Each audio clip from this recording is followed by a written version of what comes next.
Over the past year, I've had no income. I'm starting a brand new business. We have 40 days till launch.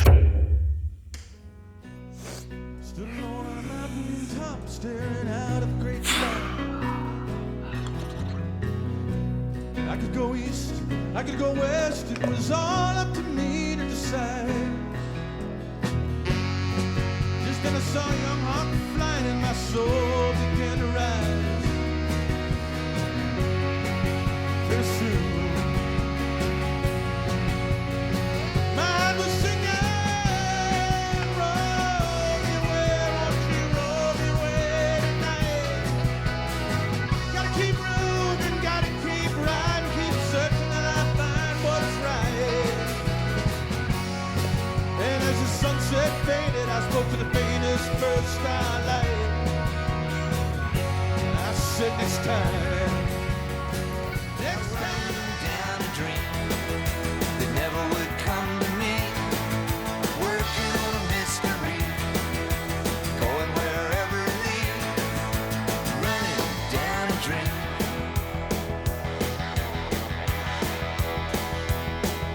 I felt so good, like anything was possible.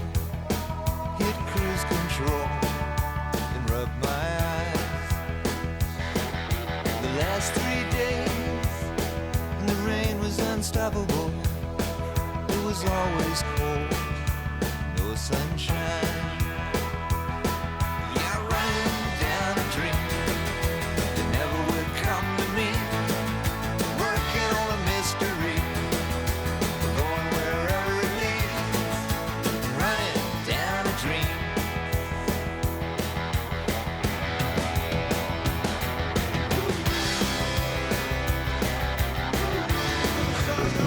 flying in my soul began to rise. Very soon. Check, check. All right, we're live. What's up, guys? So welcome back into rebuilding my career at 30 years old. If you guys are new to this series, over the past year, I've had no income. I'm starting a brand new business. We have 40 days till launch, and we're only 3 episodes in. So if you're joining us for the first time, this is a great place to start. Now, in the last episode, we talked about all the fears. I opened up about all the fears that I'm facing about restarting my career at 30 years old. So if you missed that one, just go to the episode right before this. But today, we are talking about rebuilding your identity. Obviously, when your career, I wouldn't say my career was taken away from me, but I've decided to go in a different direction. You lose a part of yourself, right? And you almost feel lost, and you're trying to figure out like, hey, who am I and what's my identity from here? So we're going to talk about some things that have helped me along this process. But I think the best way to get this video started is there are 2 excerpts from the Bible that I think are a great way to get this started. So let's go ahead, let's waste no time, let's get into it. All right, so this one's from Genesis 39, so literally the beginning of the Bible. All right, this is from Genesis 39. Leaders pay a price to bring their dreams to fruition. That price often comes due sooner and costs more than they think, and it must be paid more than once. Every dream contains negative surprises that could be greatly discouraging, but just because things don't go as planned, that's no reason to give up. Chances are you'll face many more give up moments than go on moments. Look at the surprises Joseph lived through and how he reacted. I'm going to skip that part. Joseph had twice as many give up moments as go on moments. So how did he have the strength to not give up on his dream? Whether he was in the pit, in prison, or prospering, he realized the Lord was with him. Every time you find yourself in a give up time of life, when the price of a dream seems too high, find the strength to go on by remembering the Lord is the one who called you to leadership. Meaning, the Lord put that dream on your heart, and you got to remember that when times are tough. He is always with you and will help you accomplish His purposes despite the obstacles you face. Oof! That's fire, right? All right, I got one more. All right, this one's titled The Middle of the Journey. Right? And the way that I view this, to give context, is when you are in the middle of rebuilding your career, you're in the middle of the journey, you're in the middle of any goal, right? That's usually the darkest time, right? That's usually when you're like, man, I can't quite see the light at the end of the tunnel. So let's read this one. All right, this one's a little bit longer, so bear with me, but this is good shit. 22 years passed from the time Joseph received his dream until its fulfillment. As a leader in the middle of a journey, you must never give up on your God-given dreams. What does that require? It requires patience. The chief cupbearer, however, did not remember Joseph. He forgot him. Joseph sat in the prison 2 more years before the cupbearer remembered to mention him to Pharaoh. God never forgets you or your dreams. When the dream is God-given, its fulfillment is worth the wait.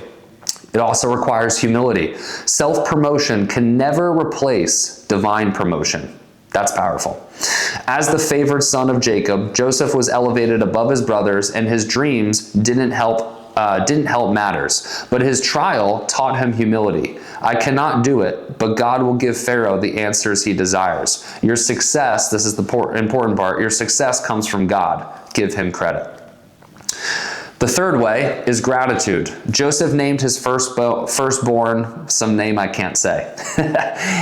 And it means it's because God has made me forgot all my troubles in all my father's household. He named his second son some name I don't know, saying, it is because God has made me fruitful in the land of my suffering.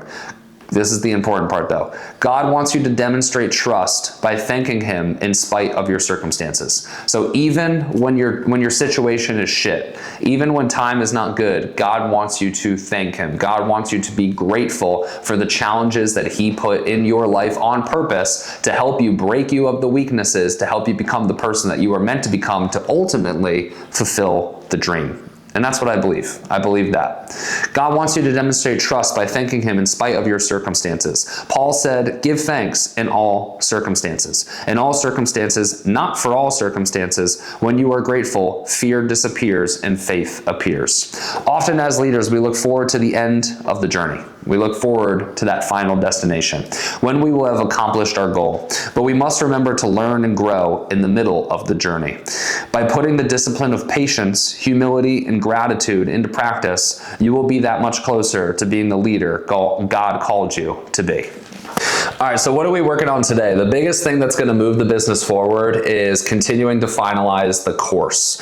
All right, so we have 2 more modules left. One I'm filming today, and the next one I'll film next week. And then all we have to do before launch is finalize SOPs, backend systems, which that part I view is like, that's gonna go pretty quickly. It's the coursework that is the most daunting. Like, this is the bane of my existence. I love creating the content, but the part that, I wouldn't say stresses me out, but the part that like makes me tired is the filming. The filming can be very exhausting. But today we're gonna be talking about, this one's gonna be really important. It's gonna be the interview process. So the business, if you don't know, is going to be a high ticket closer agency. So basically we train closers, and then on the back end, we help them find jobs with qualified companies. So today we're gonna talk about the interview process. So what can they expect and how can they be most prepared to succeed on the interview process? See the curtains hanging in the window in the evening on a Friday night. Little light is shining through the window, lets me know everything's alright. Summer breeze. Peace out.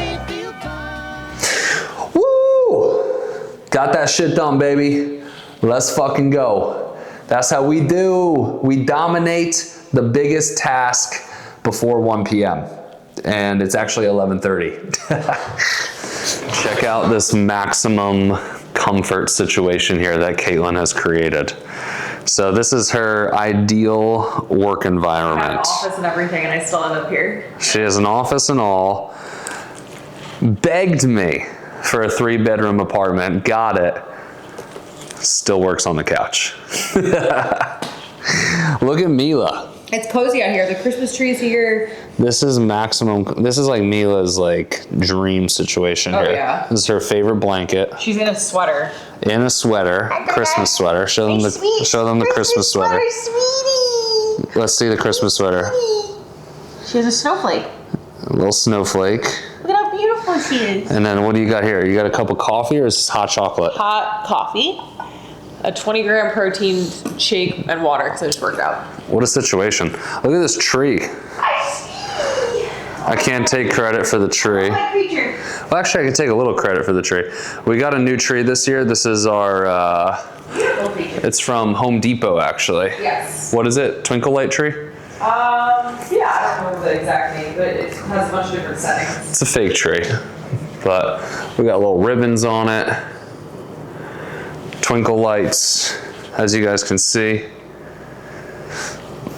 And then cute ornaments that we've had. Here's one. It says our wedding date on it. I am a sucker for the holiday season, I will say. I do love all the festive stuff.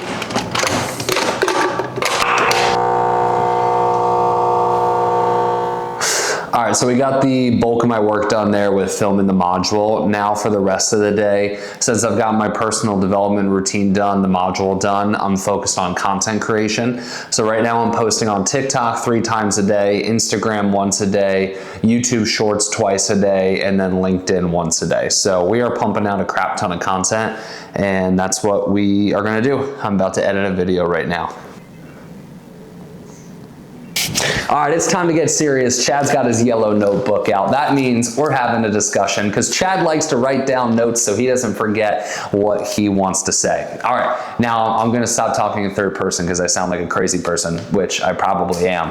But we're gonna get into the actual topic of this video. So I know we kind of already went over one thing, but this is the meat and potatoes here, all right? So we're talking about identity shift. You know, I've only been on this earth for 30 years, but you know, my identity has definitely shifted throughout the 30 years. In my earlier days, I would say, you know, being an athlete, being a lacrosse player was my identity, right? And then over this past, you know, decade, I would say entrepreneurship was the main source of my identity. And now I feel like I'm going through another, you know, identity shift. So really this video is for the individual, and this part of the video is for the individual who is going through an identity shift. They're reinventing themselves. Maybe they feel a little bit lost. I want to share some of the things that, you know, I've learned and I've been focused on throughout this process. So first and foremost, the foundation of your identity cannot be something that is shaky. It cannot be something that could just be like taken away from you like that, right? Like I said, lacrosse would be a shaky foundation, right? Being an athlete would be a shaky foundation. Your career would be a shaky foundation. And over the past 10 years, you know, I made career my number one, right? I made career an idol. I made career the foundational building blocks of my identity. You know, I viewed myself as like, I'm an entrepreneur. That's what I am, right? And I still am an entrepreneur, and that still is what I am, but it's not the number one thing, right? And if you make something like career your identity, it's easy to strip away. And when that thing is stripped away, or when you go through hard times, right, that's when a lot of these negative things could happen, right? That's when, you know, addiction can happen. That's when depression can happen. That's when you could feel lost. That's when you could feel like you have no purpose because you've rooted your identity in something very shaky, right? It is building from a shitty foundation. So the number one thing that I've learned, you know, with this opportunity that I have to like reshape my identity is that I need to make sure that the foundational building blocks of this new version of myself are strong. So when I go through hard times, you know, the foundation of my identity can withstand those hard times. So, you know, over the past year, you know, I've been documenting it if you've been following along, but I've rooted my identity in fitness and making sure that I'm stewarding my body, because my body is something that is in my control, right? For the most part, right? Obviously, you know, God forbid something terrible could happen, right? But for the most part, I can control my health, right? My family and my relationships with my family. And maybe you don't have great close relationships with your family, but when I say family, you know, what I'm really saying is the people that are close to you, right? Making sure that you have, you know, great relationships with those people and you are showing up in those relationships. Number 3, your faith to a higher power. For me, that's God. For you, that might be something else, right? But that should be rooted in the foundational building blocks of your identity. And lastly is your values. If somebody was going to describe you, you know, what character traits would they describe you with? What values would they describe you with, right? You should understand that and you should embody that, right? So the number one thing that I've learned and the number one thing that I've taken away is career, you know, is a shaky foundation.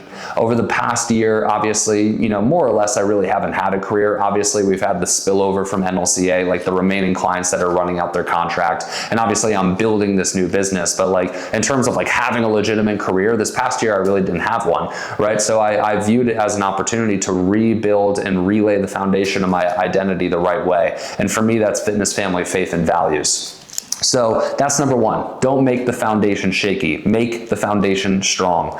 Number two, and this is my final point. For me, career is still important. Obviously, it's not going to be the foundational building blocks of my identity, but it's still going to be a massive part of who I am because I view career as an opportunity for purpose, right? And a vehicle for purpose, a vehicle for change, a vehicle to help make this world better. So for me, career is still very important. And obviously, if you're listening to this, maybe you're trying to figure out what your next step in your career is, right? You're trying to figure out what that is. And the saying that has been really helpful for me is find the who and it will lead you to the what, right? Find the who, meaning find who you are, right? Who are you, right? What do you stand for? When I say who are you, I mean like, what do you stand for, right? What is important to you? What causes matter to you, right? What things in this world, what stances do you have? What strong beliefs do you have in this world? What values, what character traits, what character traits define you, right? What values define you? What beliefs do you have, right? Like, what do you believe?